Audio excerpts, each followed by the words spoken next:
Olá, galera! Seu canal Ciência na Pandemia está no ar. Professora Daniele. Aula de hoje, descobrindo a estrutura atômica.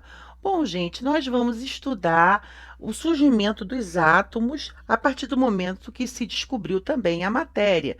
Então, nós vamos identificar nesse estudo os modelos atômicos que tivemos e é o que nós utilizamos hoje. Modelo atômico de Dalton, modelo atômico de Thomson e modelo atômico de Rutherford. Não esquecendo que também vamos conhecer alguns cientistas, no caso, que descobriram a radioatividade e o raio-x. Também vamos aprender a identificar um elemento químico na tabela periódica, né? Conhecer a nossa tabela periódica, que tem em torno de 118 elementos químicos na atualidade. Saber que o átomo, né, é composto por três tipos de partículas principais, prótons, elétrons e nêutrons, e também saber o seu número atômico, o seu número de massa. Não esquecendo também que o átomo, quando ele deixa de ser neutro, ele passa a ser chamado de íon. Então vamos lá, nossa aula vai começar. Descobrindo a estrutura atômica. Para explicar a constituição da matéria, as primeiras ideias já surgiram há 400 anos antes de Cristo, feita por filósofos. Nesta época já dizia que toda a matéria era constituída por átomos. Dalton foi o primeiro a criar um modelo atômico em 1808. Depois disso, o químico e físico inglês Michael Faraday realizou experiências usando o processo de eletrólise, com os quais provocava a decomposição de substâncias por meio da passagem de corrente elétrica. Com isso, ele observou que a massa da substância que sofria decomposição era proporcional à quantidade de eletricidade produzida. Depois de Dalton, surgiu o modelo atômico de Thomson. Thomson descobriu com seus experimentos que os átomos são formados por partículas menores e que eles são divisíveis. Ele identificou uma partícula de carga elétrica negativa. A mesma recebeu o nome de elétron. Com isso, ele criou um novo modelo que ele denominou pudim de passas. Esse modelo, ele dizia que o átomo é eletricamente neutro e que o átomo tinha partículas elétricas negativas, os elétrons na mesma proporção que as partículas positivas.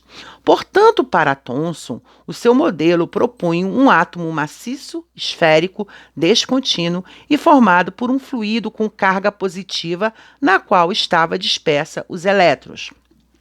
Em 1904, o físico neozelandês Ernest Rutherford detectou a presença de partículas elétricas positivas através de um experimento com gás hidrogênio. Ele denominou de prótons. O cientista Wilhelm Conrad, em 1895, descobriu o raio-x. Com isso, o francês Antoine Henry, em 1896, descobriu a radioatividade. O primeiro elemento químico capaz de emitir radiação espontaneamente é o urânio. Com isso, o francês Pierre Curie e Maria Curie descobriram dois elementos radioativos, o polônio e o rádio. Rutherford, na realização de experimento com a finalidade de estudar a estrutura dos átomos, utilizou a partícula alfa, que é emitido espontaneamente pelo urânio. Rutherford fez o experimento que consistiu em bombardear uma finíssima lâmina de ouro com partículas alfa emitidas pelo polônio. Com esse experimento, ele percebeu que grande parte das partículas alfas atravessa a lâmina de ouro sem sofrer desvios e sem provocar alterações na lâmina. Também percebeu que uma quantidade pequena de partículas não atravessa a lâmina e voltava e que algumas partículas alfa sofriam desvio ao atravessar a lâmina. Com isso, Rutherford concluiu inicialmente que a maioria das partículas alfa atravessa a lâmina de ouro sem sofrer desvio. Grande parte do átomo deve ser vazia. Então, nessa região chamada eletrosfera, encontramos os elétrons. Com um pequeno número de partículas alfas, sofre desvios significativos em sua trajetória ao atravessar a lâmina de ouro, então o núcleo deve ser pequeno e positivo. Com isso, criou-se um modelo semelhante à disposição dos planetas do Sistema Solar. Então, o átomo possui duas regiões, uma central, que contém praticamente toda a massa do átomo e apresenta partículas com carga elétrica positiva, chamada de núcleo, e uma região chamada de eletrosfera, praticamente sem massa, que apresenta carga elétrica negativa. Depois, James Chadwick, em 1932, descobriu a existência no núcleo de partículas sem carga elétrica, os nêutrons. O átomo é um sistema eletricamente neutro, ou seja, o total de cargas positivas é igual ao de cargas negativas. Os prótons têm carga elétrica positiva, nêutrons têm carga nula e elétrons carga elétrica negativa. O átomo e a quantidade de prótons é igual à quantidade de elétrons. O químico inglês Henri Moseley, ao realizar experimentos de bombardeamento de vários elementos químicos com raio-x, percebeu que o comportamento desses elementos estava relacionado com a quantidade de carga elétricas positivas existentes no seu núcleo. Os prótons é a grandeza que diferencia cada elemento químico. Esse número é denominado número atômico. Número atômico é representado pela letra Z e indica a quantidade de prótons existente no núcleo de um átomo. O número de massa é representado pela letra A e é a soma de prótons com o número de nêutrons presentes no núcleo do átomo. Representamos A igual a P mais N. Atualmente, admitimos que o que caracteriza cada elemento químico é o número de prótons existentes em seu núcleo.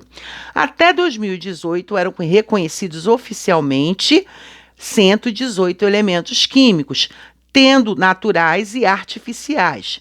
Para cada um deles, há apenas um número atômico que o identifica. Os elementos químicos estão organizados em ordem crescente de seu número atômico na tabela periódica. Cada elemento químico também apresenta um nome e um símbolo.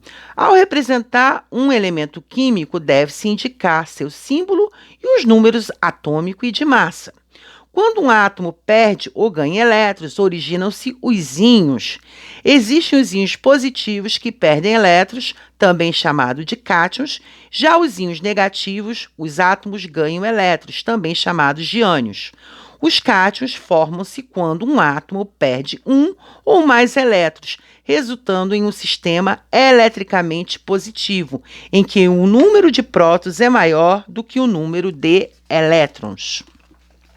Os ânions formam-se quando um átomo ganha um ou mais elétrons, resultando em um sistema eletricamente negativo, em que o número de prótons é menor do que o de elétrons. A existência de átomos de um mesmo elemento químico, porém com diferentes números de massa, eles são chamados de isótopos.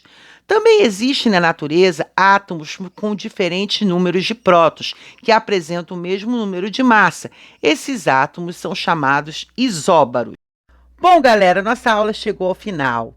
Espero que vocês tenham aprendido. Não esqueçam de compartilhar o nosso canal, se inscrever no nosso canal, dar aquele joinha, toque o sininho, tá bom? A professora Dani aqui agradece. Um grande beijo e tchau, tchau!